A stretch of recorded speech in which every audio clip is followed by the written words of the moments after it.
Assalamualaikum warahmatullahi wabarakatuh. Perkenalkan, saya Irfan Muhammad Rifani, NIM 18234008, Prodi Perpustakaan dan Ilmu Informasi, Fakultas Bahasa dan Seni, Universitas Negeri Padang. Yaitu eh, pertama dan terutama sekali saya mengucapkan puji dan syukur atas kehadirat Allah Subhanahu wa taala karena berkat rahmat dan karunia Allah lah saya bisa menyelesaikan sebuah proposal penelitian ini dari bab 1 sampai dengan bab 3 dengan lancar dan tanpa ada kendala.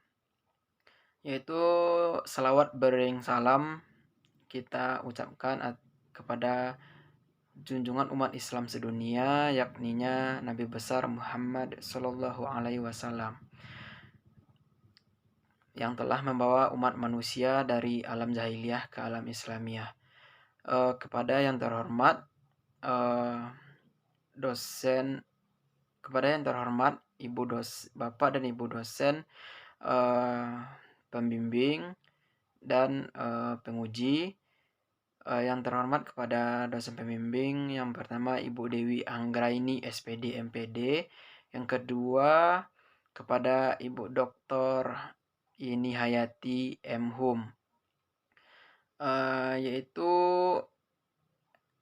perkenankan saya mempresentasikan proposal penelitian saya yang berjudul Pengaruh Kebiasaan Bermain Game Online terhadap Minat Baca Mahasiswa di Perpustakaan Universitas Negeri Padang. Baiklah, di sini penelitian saya pada bab 1 kita akan membahas latar belakang. Latar belakang yaitu yang saya buat adalah tentang pengaruh game online sangat besar terutama menyerang mahasiswa. Dan fungsi game online seharusnya sebagai sarana edukasi, hiburan untuk menyenangkan diri sendiri maupun orang lain, yaitu penyalur emosi diri untuk membuat diri lebih tenang.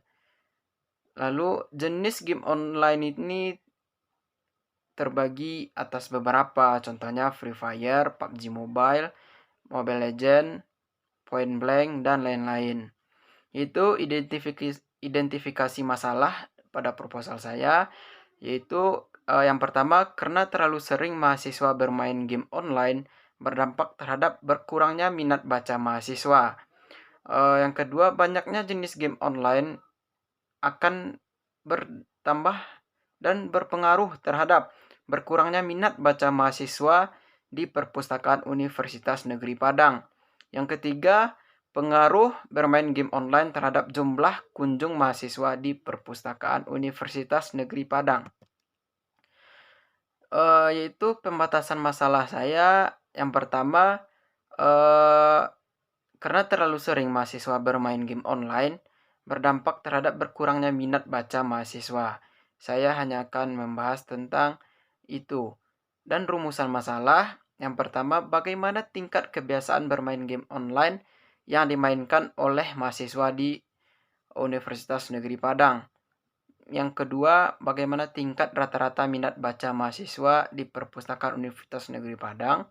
Yang ketiga, seberapa besar pengaruh kebiasaan bermain game online terhadap minat baca mahasiswa. Tujuan dari penelitian saya yang pertama, untuk mengetahui bagaimana tingkat kebiasaan bermain game online yang dimainkan oleh mahasiswa Universitas Negeri Padang. Yang kedua, untuk mengetahui bagaimana tingkat rata-rata minat baca mahasiswa di Perpustakaan Universitas Negeri Padang. Yang ketiga, untuk mengetahui seberapa besar pengaruh kebiasaan bermain game online terhadap minat baca mahasiswa. Selanjutnya masuk kepada pembahasan kita bab 2, yaitu adalah kajian pustaka. Pada kajian pustaka ini, landasan teori yang pertama yaitu menurut Kamus Besar Bahasa Indonesia tahun 2008, minat adalah kecenderungan hati yang tinggi terhadap suatu gairah atau keinginan. Sedangkan menurut Kustario dalam Sugiarto 2002 menyimpulkan bahwa pengertian membaca adalah suatu kombinasi dari pengenalan huruf, intelek, emosi yang dihubungkan dengan pengetahuan si pembaca atau background knowledge untuk memahami suatu pesan yang tertulis. Sedangkan menurut Davis dalam Sugiarto 2002 memberikan pengertian membaca adalah sebagai suatu proses mental dalam proses kognitif. Selanjutnya membaca mempunyai banyak pengertian yang seperti yang disampaikan oleh Smith dalam Ginting 2005 menyatakan bahwa membaca sebagai suatu proses membangun pemahaman dari teks yang tertulis. Minat baca adalah perasaan yang senang bahkan mempunyai kekuatan dalam melakukan aktivitas membaca, juga membutuhkan sebuah stimulus menurut Ginting 2005. Sedangkan menurut Sanjaja tahun 2006 berpendapat bahwa membaca suatu kekuatan yang selalu melakukan dorongan atau yang selalu membantu mendorong anak untuk memperhatikan, menyimak, merasakan, dan tertarik akan ada kesenangan dalam hati saat melakukan aktivitas membaca dan mau membaca dari dalam hati sendiri. Selanjutnya, aspek-aspek minat baca. Menurut para ahli, yang pertama Harlock 1978 menyatakan bahwa aspek minat terdiri dari aspek kognitif dan aspek afektif. Sedangkan Harris dan Sipe dalam Haru 2015 aspek-aspek tersebut sebagai berikut. Yang pertama, aspek kesadaran akan manfaat membaca. Yang kedua, aspek perhatian terhadap membaca buku. Yang ketiga, aspek rasa senang. Yang keempat, aspek frekuensi. Selanjutnya, faktor-faktor yang mempengaruhi minat baca. Menurut Parves dan Bates dalam Harris NCP 1980, yaitu faktor yang pertama itu personal dan institusional. Yang dimaksud dengan faktor personal di sini adalah faktor yang berasal dari dalam diri seseorang. Dan contohnya seperti usia, jenis kelamin, intelijensi, kemampuan membaca, sikap, dan kebutuhan psikologis seseorang tersebut. Yang kedua yaitu faktor institusional, yaitu faktor yang berasal dari luar dalam diri seseorang tersebut. Contohnya tersedianya buku-buku, status sosial ekonomi, pengaruh orang tua, teman sebaya, guru atau dosen, dan pengaruh televisi. Selanjutnya, sejarah masuknya game online di Indonesia. Menurut Liga Game Indonesia, yang dikutip dari ligagame.com, game online muncul di Indonesia pada tahun 2001. Dimulai dengan masuknya Nexia Online. Game online yang beredar di Indonesia sendiri cukup beragam, yaitu mulai dari yang bergenre action, sport, maupun RPG atau role-playing game. Tercatat lebih dari 20 judul game online yang beredar di Indonesia pada tahun itu. Selanjutnya jenis-jenis game online, yaitu jenis-jenis game online terbagi atas 3, yaitu yang pertama berdasarkan permainan. Yang berdasarkan permainan ini terbagi atas beberapa. Yang pertama first person shooter adalah orang pertama pada gamenya hingga seolah-olah kita sendiri yang berada di dalam game tersebut. Selanjutnya cross-platform online adalah game yang dapat dimainkan secara online dengan hardware yang berbeda. Misalnya seperti Need for Speed, Underground. Lalu yang ketiga browser games adalah game yang merupakan yang dimainkan pada saat offline dengan menggunakan browser. Contohnya seperti Firefox, Mozilla, Chrome. Selanjutnya massive multiplayer online games. Ini adalah game di mana pemain bermain di dunia yang skalanya lebih besar, yaitu lebih dari 100 pemain setiap pemainnya. Yang kedua yaitu berdasarkan teknologi grafis. Yang pertama yaitu game 2 dimensi, yang kedua game 3 dimensi. Selanjutnya dampak bermain game online, yaitu yang pertama kita bahas adalah dampak positifnya. Menurut Musikah 2019 halaman Menurut Musikah tahun 2009 halaman 48, dampak positif game online antara lain yang pertama ketajaman mata yang lebih cepat daripada biasanya, yang kedua meningkatkan kinerja otak dan menerima cerita. Yang ketiga meningkatkan kemampuan membaca, yang keempat meningkatkan kemampuan berbahasa Inggris karena rata-rata game online itu mempunyai bahasa setelahnya bahasa Inggris. Yang kelima mengusir stres atau mencerahkan pikiran dari beban-beban yang telah kita lewati. Yang keenam, mendapatkan pengetahuan tentang teknologi seperti HP, laptop, PC, dan lain-lain. Selanjutnya, setelah dampak positif, pasti ada dampak negatifnya. Dampak negatif bermain game online yaitu menurut KPAI atau Komisi Perlindungan Anak Indonesia, yang pertama yaitu menurunnya tingkat kesehatan jasmani. Yang kedua, kelainan psikologis karena terlalu sering bermain game, dunianya adalah dunia game. Yang ketiga, pemborosan waktu. Yang keempat, pemborosan uang. Yang ketiga, pemborosan waktu. Yang keempat, pemborosan uang. Dan yang kelima, sulit bersosialisasi dengan lingkungan sekitar. Yang keenam, menimbulkan kecanduan dalam bermain game online tersebut. Yang ketujuh, ketimpangan pola makan dan istirahat. Itu tidak mengetahui pola makan dan pola istirahatnya kurang teratur menurut jam yang telah ditentukan untuk sebuah kesehatan. Yaitu penelitian yang relevan. Di sini saya mengambil beberapa penelitian terdahulu. Yang pertama, jurnal yang berjudul Ketergantungan Online Game dan Penanganannya, yang penulisnya Ridwan Syahran.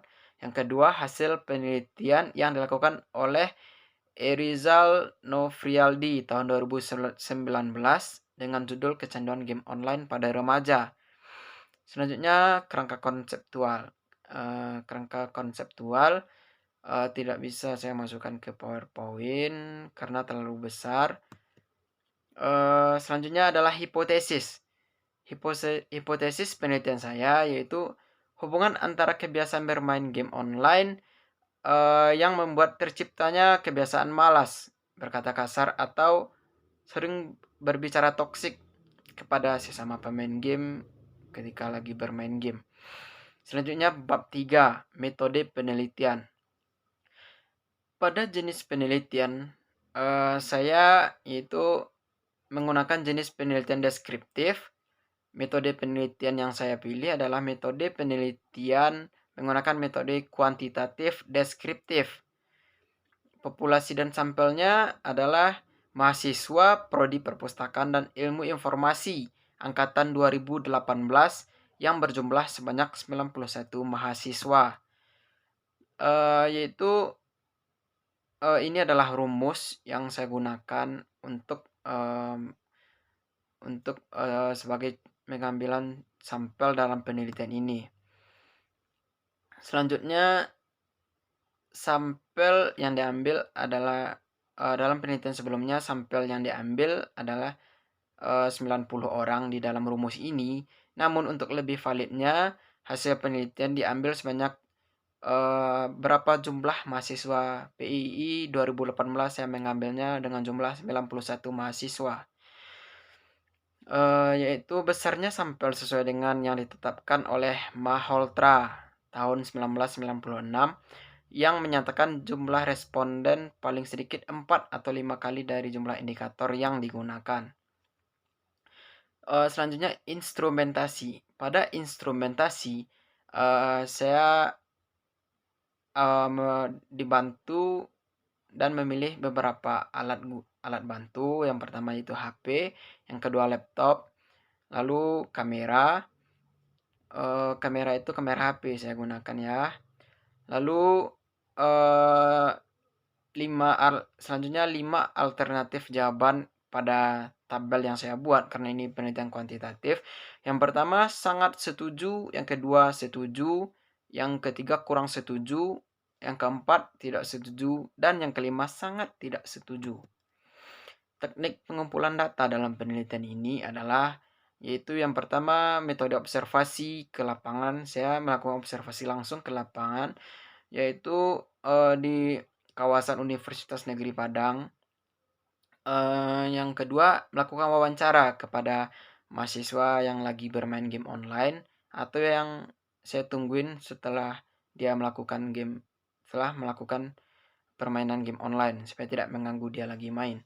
Lalu yang ketiga, pengisian angket atau kuesioner secara online karena, pada masa ini, masih, terjadinya dampak dari COVID-19, saya melakukan pengisian angket atau kuesioner secara online karena itu untuk lebih menjaga kesehatan juga.